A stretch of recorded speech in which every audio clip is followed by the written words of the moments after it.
দশম শ্রেণীর ছাত্রীবৃন্দ, কেমন আছো তোমরা? গত দিনের যে পার্টটি আমি তোমাদের পড়তে দিয়েছিলাম, রিনিউয়েবল এনার্জি সোর্সের পার্ট 2, সেই গল্পে তোমাদের বাংলা অর্থ আমি বলে দিচ্ছি। বাংলা অর্থ দেখার পর আমি তোমাদের বলেছিলাম এই পাঠের এইচ নাম্বারে কিছু শব্দ দেওয়া আছে, সেই শব্দগুলোর প্রশ্ন আমি দিতে চেয়েছিলাম তোমাদের বাড়ির কাজ হিসাবে। তোমরা খাতা কলম প্রস্তুত করে নাও এবং দেখো এই গল্পের বাংলা অর্থ।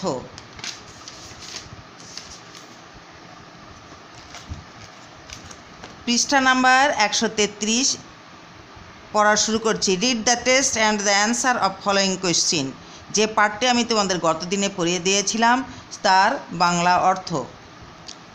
90তম বিজ্ঞান সম্মেলনে আন্তর্জাতিক খ্যাতিসম্পন্ন বিজ্ঞানী এবং ভারতের সাবেক রাষ্ট্রপতি জনাব APJ আবুল কালাম এক বক্তব্যে মানব সভ্যতার ভবিষ্যৎ শক্তি সংকটের একটি গুরুত্বপূর্ণ দিক তুলে ধরেন।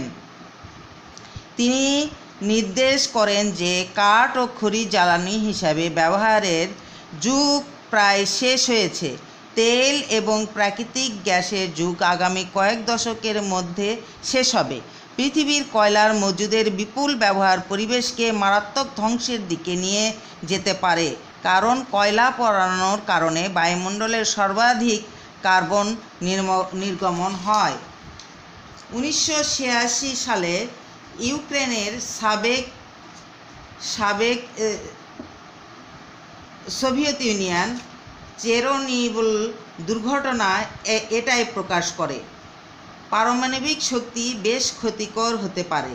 তাই কালামের মতে, তিনি প্রেসিডেন্ট, তাই কালামের মতে মানব সমাজে এর একমাত্র সমাধান হতে পারে বেশি বেশি সৌরশক্তি ব্যবহারকরণ। এর অন্যান্য নবায়নযোগ্য শক্তি ব্যবহারের তুলনায় কিছু বেশি সুবিধা আছে।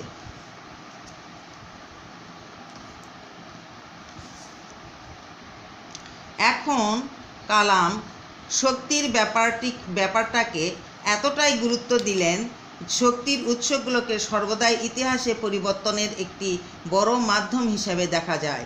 1930 সাল থেকে পৃথিবী জুড়ে জ্বালানি তেলের ব্যবহার 3 বিলিয়ন ব্যারেল থেকে বেড়ে আজ 50 বিলিয়ন ব্যারেলে দাঁড়িয়েছে। আগামী 25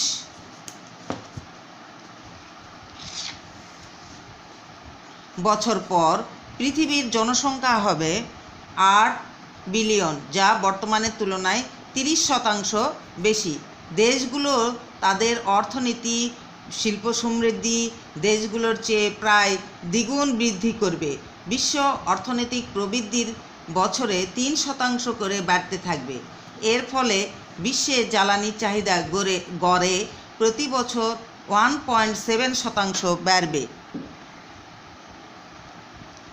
এটা নির্দেশ করে যে 2030 সালের মধ্যে 50% জ্বালানি চাহিদা বৃদ্ধি পাবে। যদি পৃথিবীর দৈনিক জ্বালানি তেলের ব্যবহার 220 মিলিয়ন ব্যারেল হয়, তবে তা বেড়ে ওই সময়ে 335 বিলিয়ন ব্যারেলে গিয়ে দাঁড়াবে।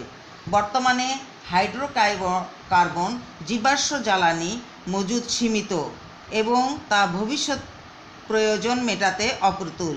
তাই অগ্রবর্তী শিল্পোন্নত রাষ্ট্রসমূহ বিকল্প জ্বালানি উৎসের দিকে সরে এসেছে, যা সবুজ বা নবায়নযোগ্য জ্বালানি উৎস নামে পরিচিত। কালামের ভাষণের মূল কথা 21 শতাব্দীতে মানবজাতির সমস্যার দিকে ইঙ্গিত করে। এখন তোমরা এইচ নাম্বারে যাও এবং প্রশ্নগুলো লিখে নাও।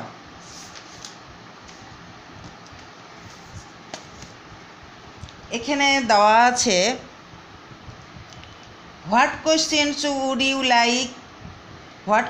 Would you like to ask mister Islam about solar panel, solar unit, energy source, alternative power supply system.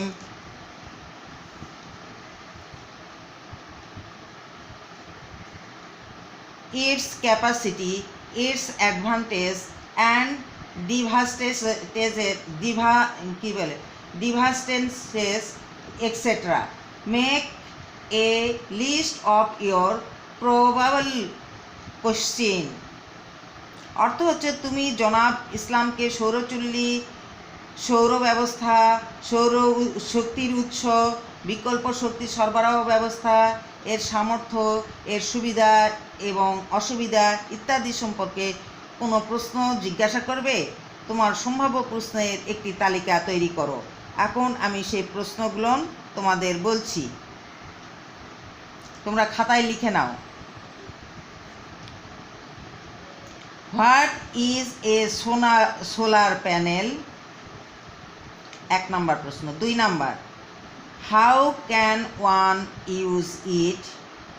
3 নম্বর, what is the cost of the package? What are the things of run by it? Is there any weather effect? How many days can we use one panel? 7 number, is there any warranty? 8 number, is there any side effect? 9 number, are your solar panel for commercial use different from these ones? 10 number, what is the basic advantage of using solar panel rather than electricity? এই 10টি প্রশ্ন তোমাদের বাড়ির কাজ হিসাবে দেওয়া থাকলো। তোমরা বাড়ির কাজ হিসাবে এই প্রশ্নের উত্তরগুলো তৈরি করবে এবং তৈরি করে খাতায় লিখে রাখবে। পরবর্তীতে এগুলো দেখা হবে। ধন্যবাদ সবাইকে।